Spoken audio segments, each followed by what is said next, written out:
নমস্কার বন্ধুরা, আশা করি তোমরা সবাই ভালো আছো, সুস্থ আছো। অনেক দিন পরে চলে এলাম একটি ভিডিও নিয়ে।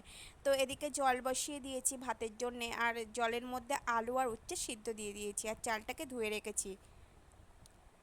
আর এদিকে আমি মিক্সার ব্লাইন্ডে মশলাটা করে নিয়েছি। কাঁচা লঙ্কা, শুকনো লঙ্কা, রসুন, আদা পেস্ট করে নিয়েছি। আর এদিকে পেঁয়াজটা কুচিয়ে ধুয়ে নিয়েছি, আর আলুটাকেও পিস পিস করে কেটে ধুয়ে রেখেছি।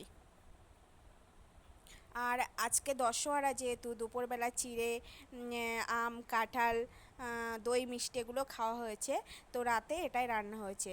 তো চালটা দিয়ে দিয়েছি, ভাতটা ফুটেও উঠেছে।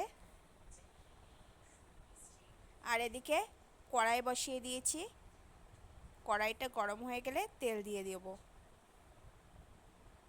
আর এদিকে মাটনটাকেও ভালো করে ধুয়ে রেখেছি।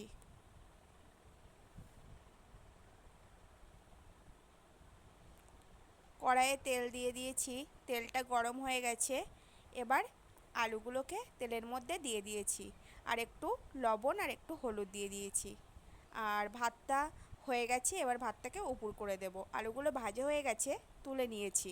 এবার ওই তেলের মধ্যে আর কিছুটা তেল দিয়ে দিয়েছি, তেলটা গরম হয়ে গেলে পেঁয়াজ কুচিটা দিয়ে দিয়েছি। পেঁয়াজটা যতক্ষণ লাল লাল করে ভাজা না হবে ততক্ষণ আমি ভাজতে থাকবো। তো ভাজা হয়ে গেছে। এবার আমি আদা, রসুন, শুকনো লঙ্কা, কাঁচা লঙ্কা যেটা পেস্ট করে রেখেছিলাম সেটা দিয়ে দিয়েছি, আর এর মধ্যে জিরে গুঁড়ো, মরিচ গুঁড়োও দিয়ে দিয়েছি। এবার মশলাটাকে ভালো করে কষিয়ে নেব। মাংসটা কড়াইয়ের মধ্যে দিয়ে দিয়েছি। এবার মাংসটাকে ভালো করে কষিয়ে নেব। তো কিছুটা কষানো হয়ে গেছে, আরও কিছুক্ষণ কষাবো। তো কষানো প্রায় হয়ে যাওয়ার মতো হয়েছে। এবার আলুগুলোকেও দিয়ে দিয়েছি। এবার আমি প্রেসার কুকারে 3-4টে সিটি মেরে নেব।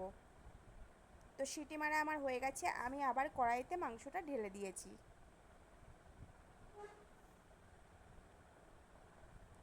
মাংসটা প্রায় হয়ে এসছে। এবার আমি গরম মশলা দিয়ে নামিয়ে নেব।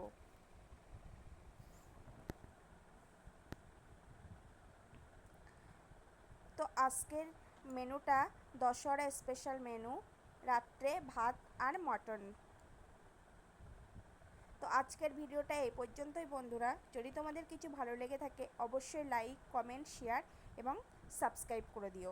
তোমরা সবাই ভালো থেকো, সুস্থ থেকো।